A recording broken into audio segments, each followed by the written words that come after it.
नमस्कार। आप सभी का स्वागत है। आज मैंने आप लोगों को एक विशेष इन्फॉर्मेशन देने के लिए बुलाया है। आप लोगों को पता होगा कि अभी तक जितने भी हमने इन्वेस्टमेंट किए हैं, सारी इन्वेस्टमेंट हमारी इम्पैक्टफुल रही है और काफ़ी प्रोग्रेसिव एंड पावरफुल रही है ना। लेकिन देखिए, बीइंग एन इन्वेस्टर, हमारा भी एक हक बनता है कि हम भी कुछ चीज़ों की जांच पड़ताल करने के बाद ही किसी भी इन्वेस्टमेंट को आगे बढ़ाएं। ठीक है। जिस तरीके की स्टोरीज हमारे स्टार्टअप इकोसिस्टम में चल रही है, फिलहाल हमने कुछ मेजर डिसीजंस लिए हैं जो हम आपको बताना चाहेंगे। ठीक है। कुछ कंपनीज हैं जिनमें हमने इन्वेस्टमेंट की कमिटमेंट की थी, जो हमने उनको रिजेक्ट कर दिया है फिलहाल, है ना। कुछ कारण कुछ हैं कि कुछ जो डॉक्यूमेंट्स हैं, या तो they have not submitted the proper documents what we were looking for, कुछ और भी रीजंस रहे हैं ड्यू डिलिजेंस के। ठीक है। जिसकी वजह से हमने ये मेजर डिसीजन लिया है ना। मैं कुछ डेटा आपको देना चाहूँगा वैसे फिलहाल अभी, है ना, कि देयर आर सर्टेन कंपनीज, कुछ कंपनीज ऐसी भी हैं जिनमें हमने अभी रिसेंटली इन्वेस्टमेंट की कमिटमेंट की थी, बट हमें अनफॉर्चुनेटली हमें बैकआउट करना पड़ा है। डॉक्यूमेंट्स हो, चाहे वो फाउंडर्स की स्टोरीज हो, उन सब चीज़ों को लेकर के हमने अभी टोटल मोर देन 450 एप्लीकेंट्स हैं हमारे देश में, जिन्हें हमें मजबूरन रिजेक्ट करना पड़ा है। ठीक है। बट इसका मतलब ये नहीं है कि फॉक्सॉग जो है सो इंडिया में फंड करना बंद कर रही है। मैंने कई ऐसे नेगेटिव नैरेटिव सेट करते हुए देखा है, तो इसके लिए मैं आप सबको बताना चाहूँगा कि फॉक्सॉग फिलहाल इंडिया में कोई भी इन्वेस्टमेंट बंद करने नहीं जा रही है ना। हम एग्रेसिवली इन्वेस्ट कर रहे हैं इंडिया में, जस्ट दैट कि हमारे भी कुछ पैरामीटर्स हैं जिसको हम सेट करते हुए चलना चाहते हैं। ठीक है। कुछ ऐसी कंपनीज हैं जो एक गलत नैरेटिव और नेगेटिव नैरेटिव सेट कर रही है फिलहाल रिजेक्शन के बाद। हमने उनके ऊपर पुलिस और प्लस लीगल एक्शन दोनों लिया है ना। कुछ कंपनीज को हमने ब्लैकलिस्ट भी किया है मार्केट में। ठीक है। जिसकी डिटेल हमारी जो न्यूज़ पोर्टल है उस पर आपको मिल जाएगी, लिस्ट ऑफ द कंपनीज जिनको हमने ब्लैकलिस्ट किया है, जिनके हमने ऊपर लीगल एक्शन लिया हुआ है। ठीक है। और कहीं ना कहीं ये बहुत ज़रूरी है कि हम अपने राइट्स को भी प्रोटेक्ट कर सकें। ठीक है। इसके लिए हमने ये कदम उठाया है।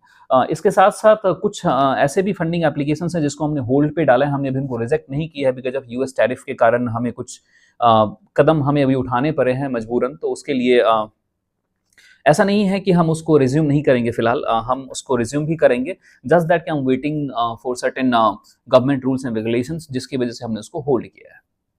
जी सर, सर खबर आ रही है कि सीडीएस का भी आपने जो कुछ महीने पहले अनाउंस किया था इन्वेस्टमेंट, वो भी आप रिजेक्ट कर दिया या कुछ बैकआउट हो गया, उस पे थोड़ी अगर आप रोशनी डालना। जी जी बिल्कुल। Not only CDS, there are few more companies, specially CDS की ही बात नहीं है। CDS is not a specific company by the way. हमने उनको रिजेक्ट किया है बकायदा, and they are also in the list of that particular black listing, and we have also initiated legal action as well against them. कुछ documents जो हमें नहीं मिल पाए थे, है ना। कुछ सर्टेन पैरामीटर्स थे जो उन्होंने फॉलो नहीं किया था। ठीक है। तो जिसकी वजह से हमने उनको रिजेक्शन लिस्ट में डाला है ना। बट खास बात यह है कि जितने भी हमने रिजेक्शंस किए हैं बकायदा, उनका जो भी वक्त गया हो या फिर उनके जो भी एक्सपेंसेस हुए हों, तो हमने बकायदा उनको वेलकम किया है कि आपके जो भी रिफंड बनते हैं, अगर आपने कहीं भी कोई एक्सपेंस किया हो तो एक ह्यूमैनिटी के नाते, ठीक है, आप हमसे ले जाइए। ठीक है। तो that we have propose to them, right. But again under the regulations, जो भी रूल्स रेगुलेशंस बनते हैं under the parameters, they are open and we are in good communications as well with all those startups, ठीक है, जिनको हमने reject किया है। कुछ ऐसे स्टार्टअप्स हैं who are not matured enough to handle the rejection। ठीक है।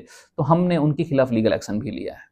जी। तो रिसेंटली जैसे भारत में बड़े बड़े स्टार्टअप हमने देखा है कि रातों रात बंद हो रहे हैं। अभी हाल ही फिलहाल में एक कंपनी बहुत बड़ी जो थी और रातों रात दिवालिया हो गई, तो उस पे आप क्या कहना चाहेंगे?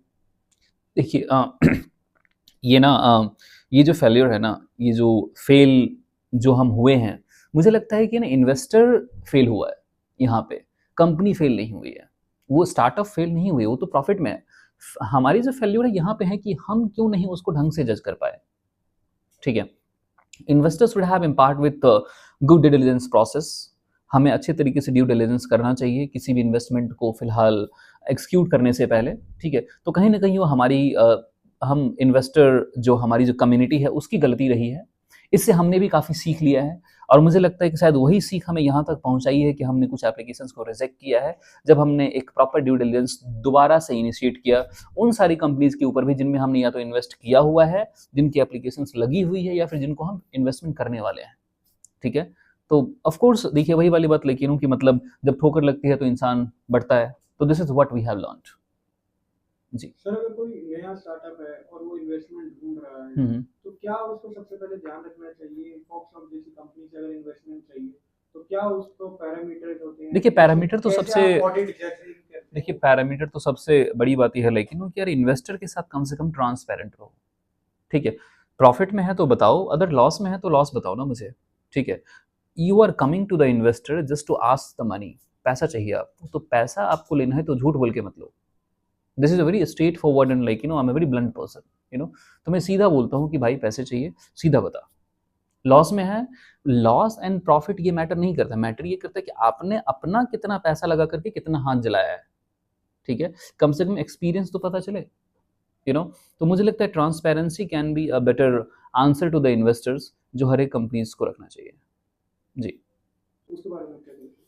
देखिए US tariff of course that has been affecting to other countries as well, okay, and of course being a US representative, and we are a US based investment banker, this is also a responsibility towards these investors कि जो भी investee companies हैं उसको एक comfort zone में रखे, ठीक है, बिकॉज जिस तरीके से एक डर का माहौल बना हुआ है, एक जिस तरीके से इसका बवाल उठ रहा है कि US टैरिफ से बहुत सारे लोगों का नुकसान हो रहा है।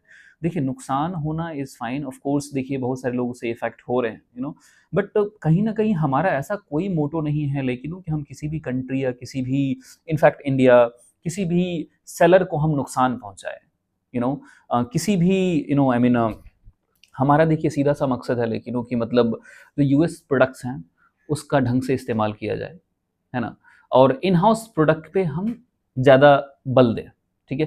एंड आई थिंक ये हर एक देश का राइट बनता है, इंडियंस भी कर रहे हैं, हम इंडियंस भी कर रहे हैं इन चीज़ों के ऊपर की of course make in India, right. So the same way just the US is also doing the same thing, right. It is just that कि कुछ देर का एक परिश्रम है जो शायद हमें करना चाहिए इन चीज़ों को कंफर्ट जोन में लाने के लिए। सर जी बिल्कुल, मैं इसके बारे में बताना चाहूँगा कि देखिए Foxog is not that kind of company कि आपने हमें कुछ भी दे दिया और हम आपके ऊपर बस चुप्पी बनाए बैठे, ठीक है, वो हम बिल्कुल नहीं कर सकते, ठीक है ना। जहाँ पे भी अगर लगता है कि हमें अपने राइट्स को प्रोटेक्ट करना चाहिए तो ये हर एक इन्वेस्टर हर एक कंपनी का एक अधिकार बनता है और ड्यूटी बनती है कि उसको वहाँ पे प्रोटेक्ट करें, ठीक है। कुछ कंपनी जिन्होंने हमें फॉल्स डॉक्यूमेंट सबमिट किए या फिर जिन कंपनीज ने एक नेगेटिव नैरेटिव सेट किया हमारे बारे में, ठीक है, इसके साथ साथ कुछ फॉल्स एलिगेशंस लगाए बेवजह का, है ना, या फिर किसी चीज़ की अगर उन्होंने कोशिश करी है, राइट, तो उसके लिए डेफिनेटली हमने एक लीगल एक्शन लिया है उनके खिलाफ, हमने नोटिस किए हैं उनको, पुलिस कंप्लेंट किया है बाकायदा, है ना। End of course I trust the Indian jurisdiction system, right, जहाँ पे हमें एक मतलब अग्रीमेंट के हिसाब से जो भी हमारे अग्रीमेंट थे उसके हिसाब से जुडिशरी फैसला लेगी कि आगे क्या करना चाहिए। जी।